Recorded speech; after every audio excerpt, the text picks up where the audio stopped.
প্রায় ৬ দশক আগে নির্মিত হয়েছিল একটি স্লুইস গেট, কিন্তু সময়ের সঙ্গে অবহেলা আর রক্ষণাবেক্ষণের অভাবে কিভাবে ধ্বংস হয়ে গেল এই গুরুত্বপূর্ণ স্থাপনাটি।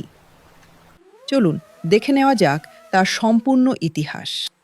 ১৯৬২ সালে পাকিস্তান সরকার কোম্পানিগঞ্জ সোনাগাজী সীমান্তে এই স্লুইস গেটটি নির্মাণ করে।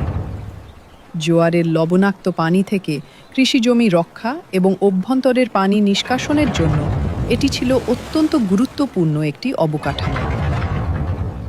স্লুইস গেটের দুই পাশে ছিল মোট ৪০টি ড্রেনেজ পাইপ।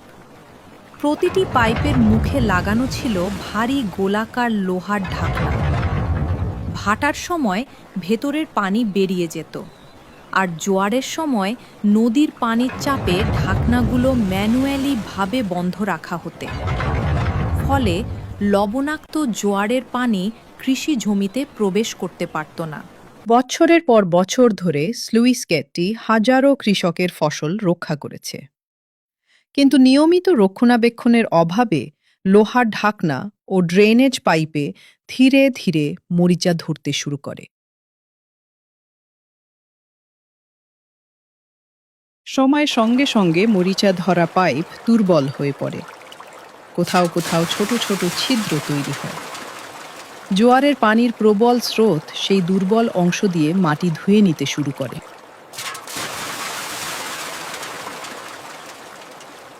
বাইরে থেকে সবকিছু স্বাভাবিক মনে হলেও ভেতরে ভেতরে বাঁধের নিচের মাটি সরে যাচ্ছিল।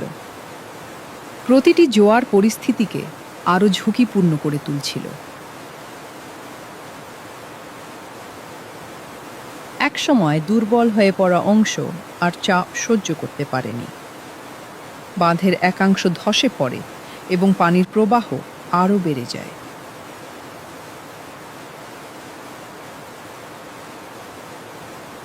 বর্ষা মৌসুমে উজান ও জোয়ারের প্রবল পানির চাপে অবশিষ্ট অংশ ভেঙে পড়ে। মুহূর্তের মধ্যে বিচ্ছিন্ন হয়ে যায় সড়ক যোগাযোগ। বহু বছরের একটি গুরুত্বপূর্ণ স্লুইস গেট পরিণত হয় ধ্বংসস্তূপে। আজও সেই ধ্বংসপ্রাপ্ত স্লুইস গেট অতীতের সাক্ষী হয়ে দাঁড়িয়ে আছে। দীর্ঘদিন ধরে এই স্থানে স্থায়ী সমাধান না হওয়ায় কোম্পানিগঞ্জ ও সোনাগাজীর মানুষের দুর্ভোগ অব্যাহত রয়েছে। একটি অবকাঠামো শুধু ইট পাথরের নির্মাণ নয়, নিয়মিত রক্ষণাবেক্ষণ না হলে এক সময়ের শক্তিশালী স্থাপনাও ইতিহাসে পরিণত হতে পারে। এই স্লুইস গেট তারই একটি নীরব সাক্ষী। খুব শীঘ্রই নতুন করে নির্মাণ হোক এই সড়কটি, সেই প্রত্যাশাই রইল। প্রতিবেদনে চর পার্বতী বার্তা।